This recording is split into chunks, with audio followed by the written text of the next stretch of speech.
Ayan na po.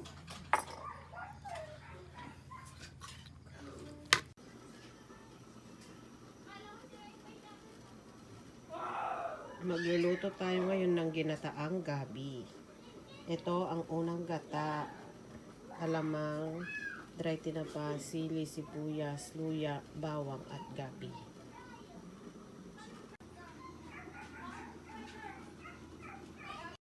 Maglagay po tayo ng mantika.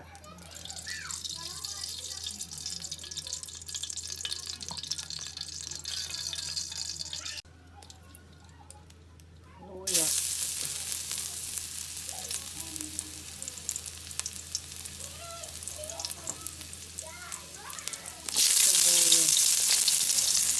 Luya, sibuyas at bawang. Pagkatsa po natin hanggang sa mag-brown. Yan, nag-brown na po ang ating sibuyas, bawang, luya. Ilagay na po natin ang ating dry tinapa.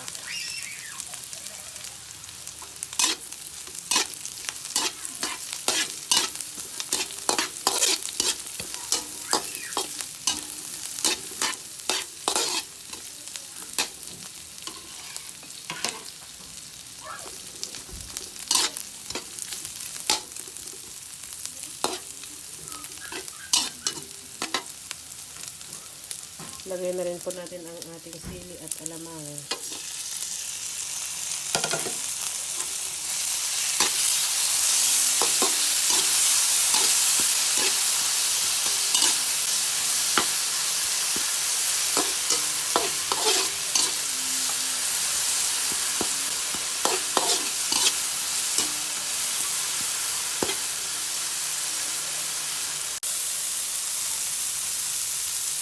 Pagkatapos masangkot siya lahat, ilagay na natin ang pangalawang gata.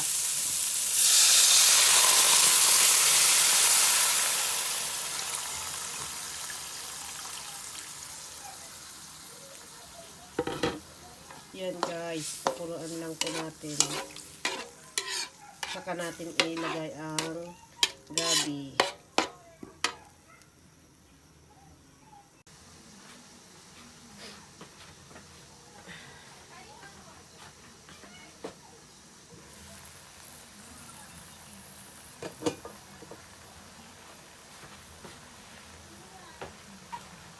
Lagyan din po natin ng pampalasa.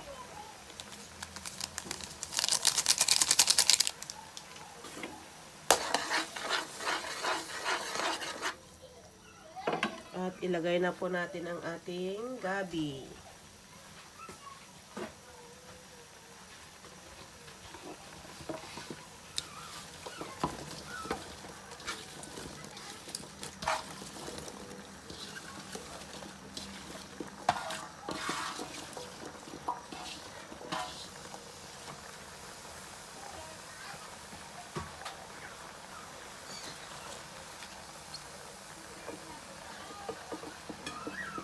Pan lang po natin.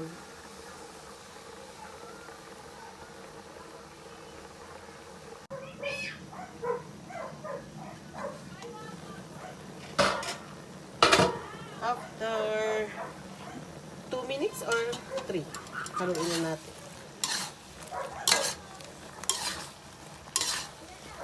Yan, parang ang dami po kanina pero konti lang po yan pag naluto.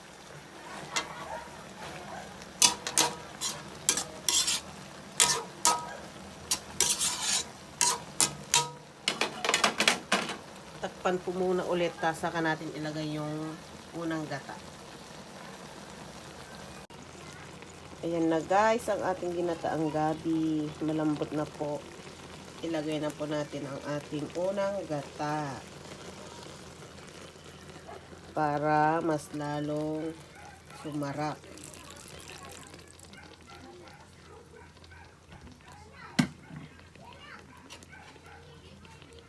Yan, haluin lang po natin hanggang sa maluto ang ating gata para ready to serve na ang ating ginataang gabi.